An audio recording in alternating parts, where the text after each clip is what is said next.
వచ్చే నెలలో జరగబోయే సమ్మక్క సారలమ్మ జాతర ఏర్పాట్లను వరంగల్ సిపి అంబర్ కిషోర్ జా పరిశీలించారు. వచ్చే నెలలో జరగబోయే అగ్రంపాడ్ సమ్మక్క సారలమ్మ జాతర ఏర్పాట్లను వరంగల్ పోలీస్ కమిషనర్ అంబర్ కిషోర్ పరిశీలించారు. ఈ ఉదయం అగ్రంపాడ్ సమ్మక్క సారలమ్మ గద్దెల వద్దకు చేరుకున్న వరంగల్ పోలీస్ కమిషనర్ ను ఆలయ అధికారులు ఘనంగా స్వాగతం పలికారు. ఇరువురు అమ్మవార్ల గద్దెల వద్ద పోలీస్ కమిషనర్ ప్రత్యేక పూజలు చేశారు. అనంతరం జాతరకు సంబంధించి పోలీస్ బందోబస్తు ఏర్పాట్లను పోలీస్ కమిషనర్ పరిశీలించడంతో పాటు వాహన పార్కింగ్, క్యూ లైన్లు, పోలీస్ సిబ్బంది వసతులకు కంట్రోల్ రూమ్ ఏర్పాట్లపై పోలీస్ కమిషనర్ సంబంధిత అధికారులను అడిగి తెలుసుకున్నారు.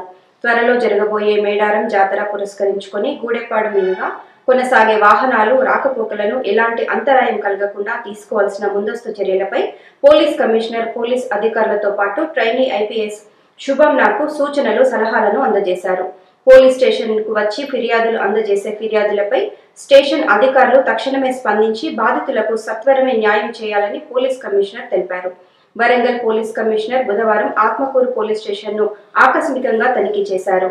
ఈ తనిఖీలో భాగంగా రిసెప్షన్, కమాండ్ కంట్రోల్ రూమ్ తో స్టేషన్ లోని వివిధ విభాగాల్లో అధికారులు, సిబ్బంది పనితీరును పోలీస్ కమిషనర్ ఆరా తీయటంతో పాటు పలు సూచనలు చేశారు. ఈ తనిఖీల్లో trainee IPS Shubhamnath, Atmakur inspector Raviraj, MRO Jaganmohan, EO Seshagiri, ఇతర పోలీస్ అధికారులు పాల్గొన్నారు.